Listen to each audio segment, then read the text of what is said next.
Good morning, Malta and Gozo, and welcome to another edition of Lovin Daily. Today, our episode is sponsored by 3 Hour, Malta's largest youth platform with over 25,000 local students. I'm Julian Boni. Today with us we have Sam Vassallo. Hi, Sam.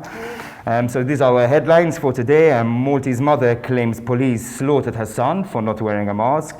4 terabytes of data from Jorgen Fenech's devices were presented in court. BUTTIGIEG kidnapping, so a mother taken for ransom after her son didn't pay a drug debt. Pete Buttigieg fails to secure a prize position in Joe Biden's cabinet. And a Maltese woman with an unavailable pregnancy has experienced delays due to tough abortion laws. Today, at the end of our episode, we also have a special guest with us today, Mark Anthony Samut. He's a PN candidate on the rise. You'll know him from quite large speeches during the Daphne Caruana Galizia protests. But for now, on to our first story. Sam, go ahead. Let's get right into it. So a Maltese mother is alleging that her son was beaten up by police in a van 2 nights ago for forgetting his mask. Quite a shocking allegation.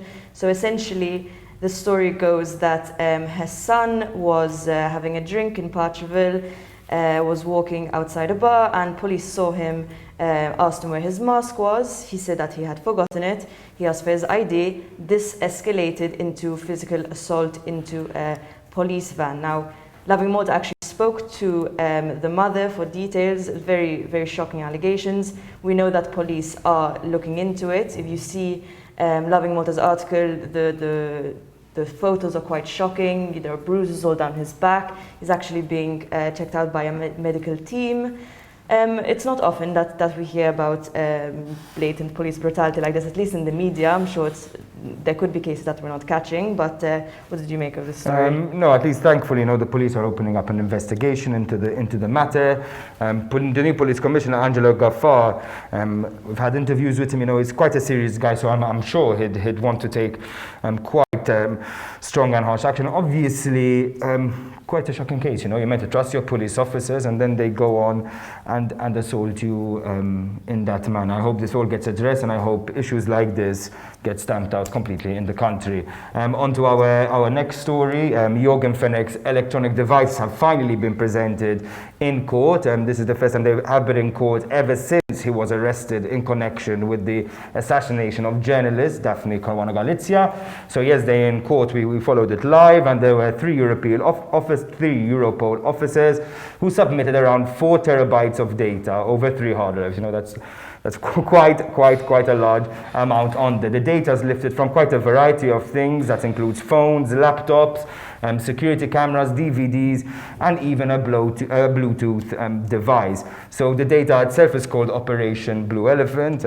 Quite funny, quite a reference to Jorgen Fenech's Porto Mazo restaurant. For now, we don't really know what's on these tapes. They were just presented, and Magistrate Rachel Montebello sort of said, listen, it's sort of illegal to pass them on to the media. For now, it's going to go to court expert Alvin Cardona, who will extract the data from the devices and pass them on to everyone involved. So, for those of you who don't know, the devices, what they hold could be quite major for the case and other issues beyond then. There's a really good piece on Lovin Malta about this, was published over the weekend. Go have a look.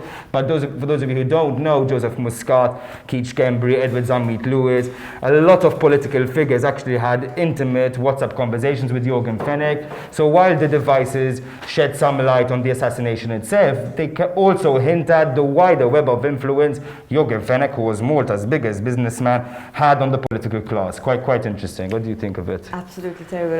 Well, despite this, know that any revelations will be followed closely by Lovin Malta, so be sure to check us out on all socials. And let's move on to our next story, shall we? A 50-year-old Lebanese woman was kidnapped last weekend and kept in a Bourguiba apartment. Now, unfortunately, another shocking news piece this morning.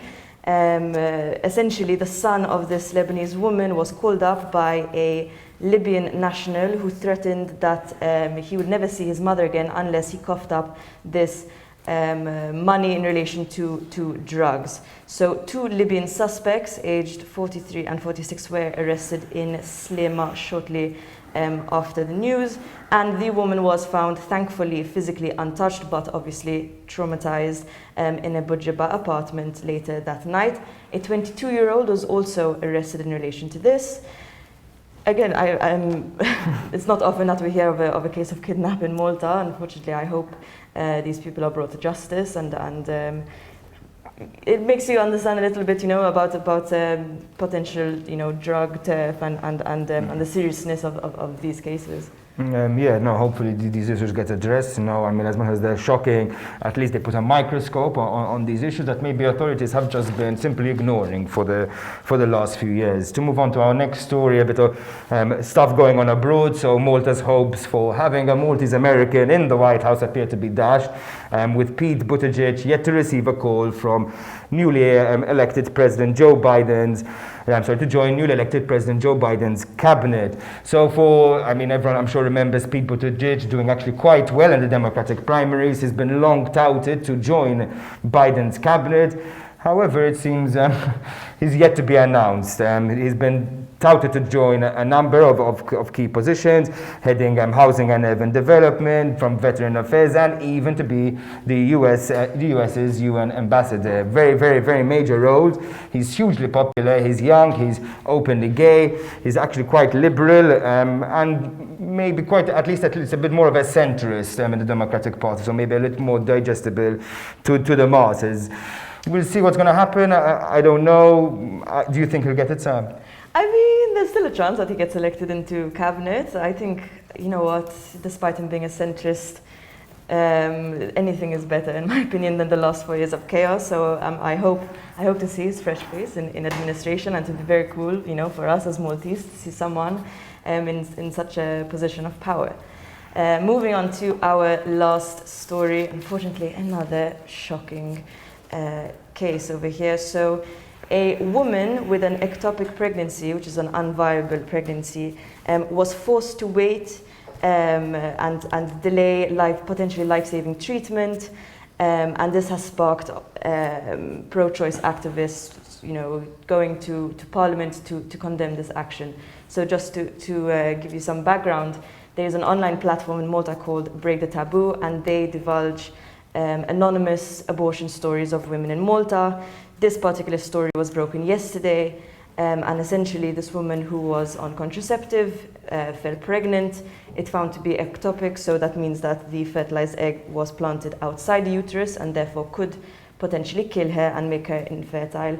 And in order to get this life-saving drug, they had to present it in front of a medical board. This is a very time-sensitive situation, and she was left traumatized. So pro-choice activists took to Valletta yesterday for an impromptu protest, saying, do we have to wait for someone to die, to get these laws changed? Now, whether you agree with abortion or not, I think we should all agree that if in the case of a woman dying, we should have appropriate medical intervention and treatment. Yes, and especially in a case like this, it's super severe. The time frame in which you have to act is super limited, so we need to have at least structures in place for women who suffer ectopic pregnancies to actually address the issue. For Malta, we're very resolutely pro-life, and that's a very understandable viewpoint of a lot of opinions and very respected. But when a woman's life is in danger, I think it's our duty and it's the state's duty to act. So whether you're Robert Abela, whether you're Rosian Kutayar, who I hope you're all listening, whether you're Edward Zamit Lewis, Chris Fern, the nation's looking at you and demanding that you act on this. Was a woman's life in danger, and we simply cannot allow it to happen again. That's all for us for today. We've got Mark Anthony Sammoud coming up next. As a PN candidate, it's going to be a really interesting interview. Just a reminder that today's episode is sponsored by Free Hour, Malta's largest youth platform with over 25,000 local students. Check out this short video.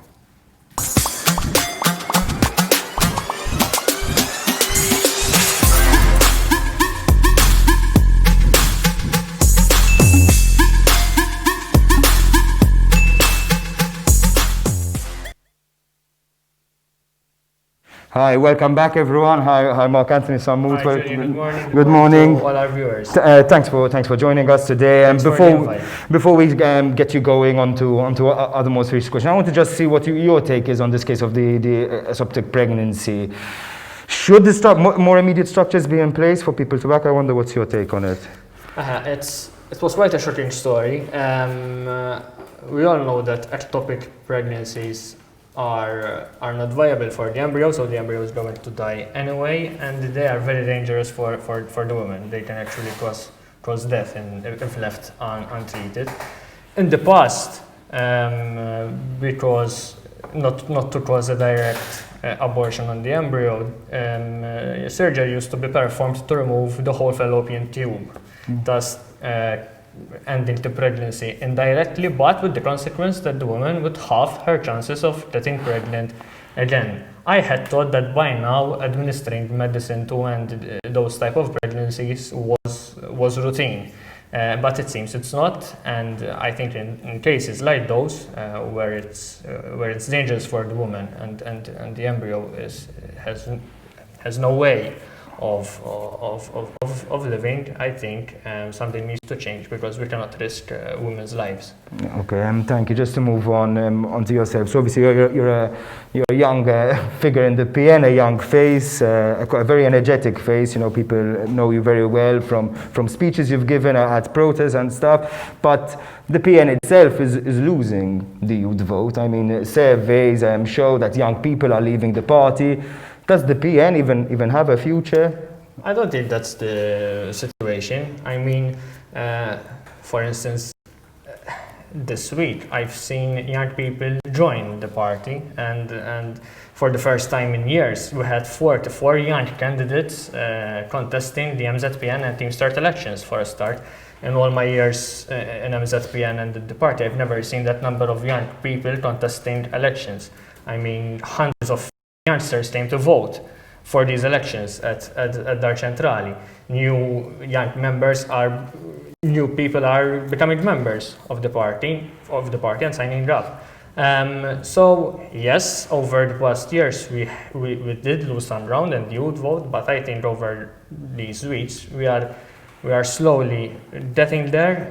The party is also rejuvenating itself. I think Bernard Lerck, as party leader, has sent some strong signals that he wants young people at the forefront of the party in the present and not in the future.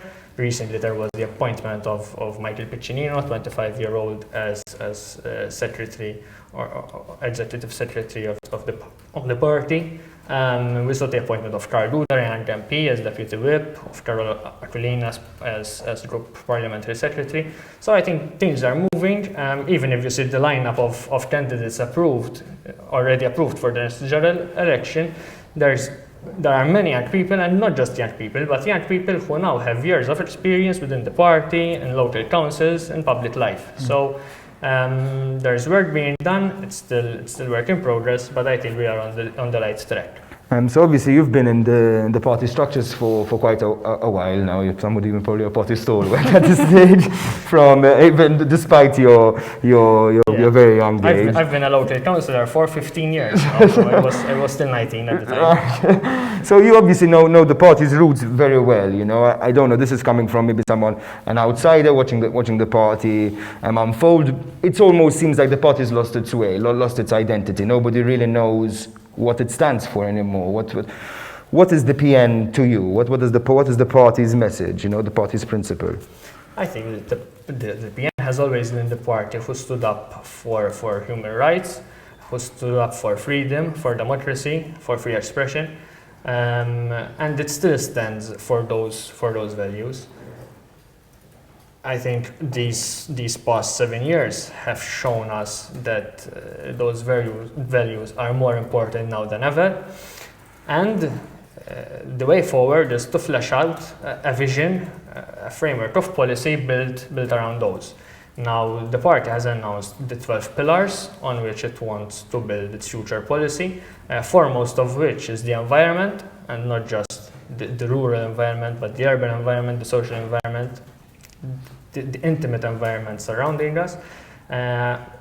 on youngsters, on young people, and giving them opportunities, on education, which is, I think, the most important sector which we need to give attention to, and regaining trust and the reputation of our country. First of all, by strengthening our institutions, seeing that they work properly, autonomously, independently, and they are treat everybody equally.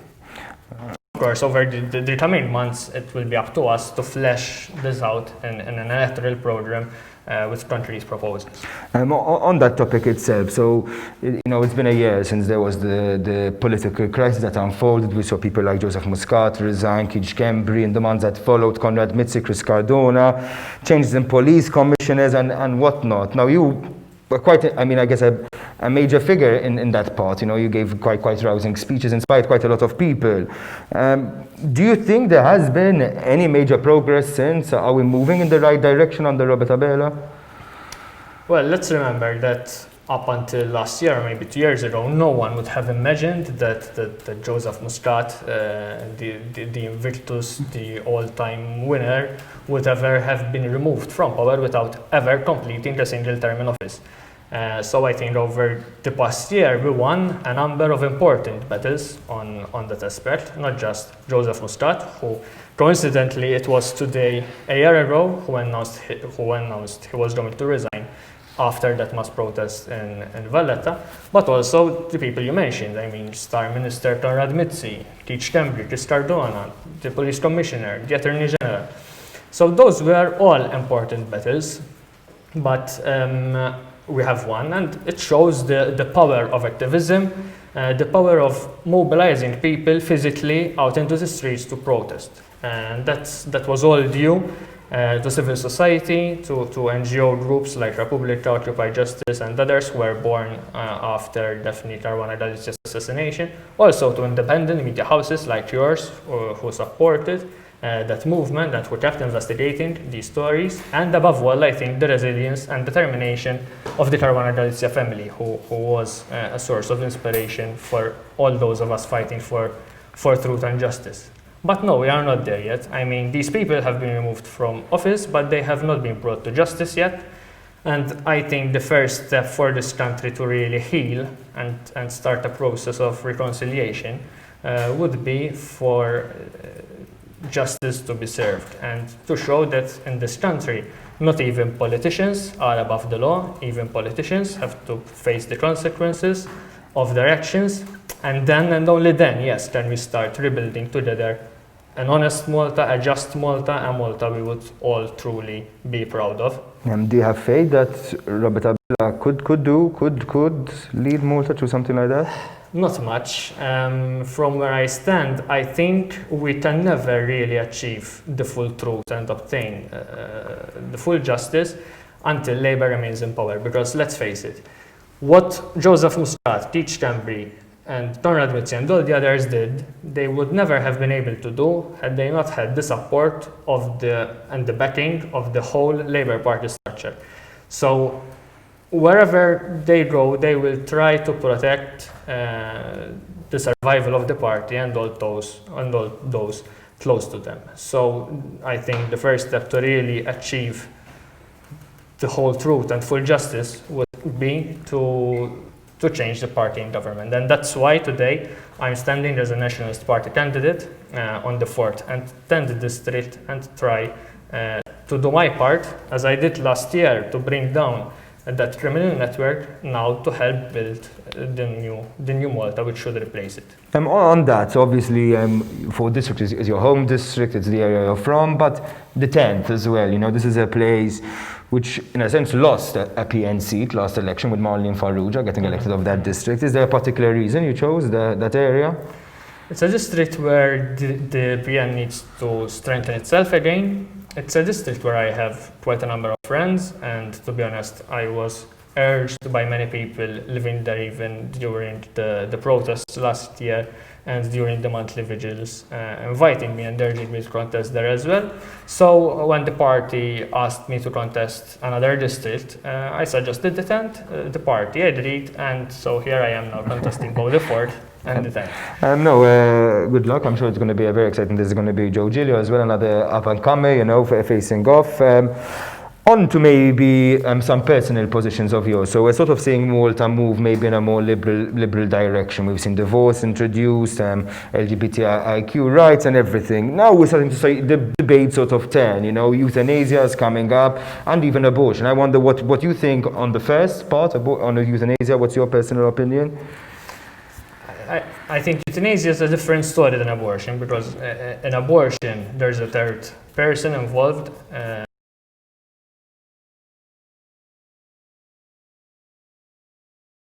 Life. So even though personally I believe that you have to carry the burden of whatever life throws at you until the end, to be honest, I've never been in an extreme and exceptional situation of extreme pain, for example, so I don't know if I'll be able to carry it through. I don't know how I'd feel if I see someone close to me in that situation. So a discussion needs to take place there. Of course, it needs to be highly regulated, because you don't want to create a situation where someone in a difficult situation feels like social pressure to go for it, to relieve himself from being the burden on others. But in exceptional, extreme situations, I think it could be considered. And yourself, is there, for anyone maybe who doesn't know you, who this is the first time they're seeing you, what would be your vision to Malta? Is there one particular thing you'd like to change if you became an MP? Well, my vision would be to finally see a clean Malta, where politics is a clean service to others and not what we have seen thus far, and where the environment is given its due priority. And I think the first step towards obtaining a clean political system would be to control the way politics itself is financed. In my speech last year, I hinted about this. I said that we need to break this system which we have been brought up believing that it's the only way politics could be done, where we have parties who depend on donations of private interests, not just to win elections, but to survive. And that has caused a situation over the years where big business has always been closely linked to politicians, maybe not in the way we have seen in these past years, where it's been intertwined even with criminal networks, but that's something which needs to be tackled. So I think it's about time that we move towards state-funded political parties with a ban on private donations. It's a position which the TPN itself adopted in a General Council last year, and I think it would be the first step in obtaining a cleaner system. Would it be the solution? The other step would be to have people of integrity and honest people managing that system, because whatever system you have, it always depends on the people running it and their sense of duty. But that depends on the people who are appointed by politicians on making the right decisions, and also on the electorate, on choosing politicians who have the right moral character and the good motivations to go into politics. And what about party media itself? Should that remain moving forward to have clean governments? Because from where we stand, it invokes too much partisanship in the country, with crazy allegations from both sides, from net and one. Do you think it has a future in the country? In the current scenario, where the public broadcaster is controlled absolutely by the party in government and drives a partisan agenda, you cannot have an opposition without its own media. But if we really reform the public broadcaster on the lines of what we see in other countries, where it provides an independent service, yes, that would be the time to put an end to party television stations. Okay, I'm on to just my last two questions. So the PN's been gone to quite a turbulent, I guess, decade, you know, from Lawrence Gonzi to now Bernard Grech. You know, each leader has lost an election by 35,000 votes or more. You know, sort of now we're on to Bernard Grech, another leader, Is there faith that the deficit is finally going to start being reduced now? You know, it's been 12 years, you know, and nothing has really changed in terms of dynamic between the two parties. Yeah, surveys are showing that there is improvement, and there is a shift happening. The party has, for the first time since 7 years ago, got even a majority in polls in Gozo and in Western districts. So there is a shift happening. I mean, we need to build on it. As you said, we still lag behind in the youth vote, and that's something which the party is working on. And I think, given also the mismanagement of this government and the way it dealt with the pandemic in the summer months and after, and the way cases of corruption still abound, I think we do have a duty to present an alternative government able to win the coming election. Okay, and on to just my last question. So when Adrian Delia was, I guess, soon to be ousted, you were one of the names who were cropping up as a potential leader. You know, you're young, I guess. You're exciting. People do like you, and people wanted to see a change. Was it something you were ever interested in, or?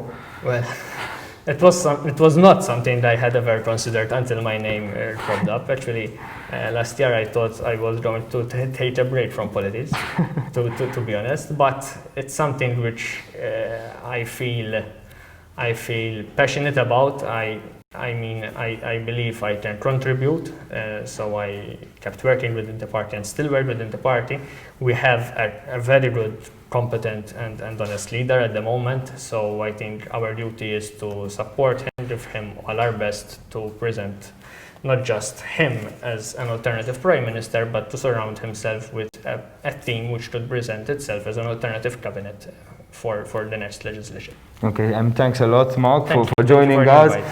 Thanks everyone for tuning in. Just a reminder, today's episode was brought to you by 3 Hour, Malta's largest student network with over 25,000 students on the service. That's all from us today, and remember, have a day full of lovin'.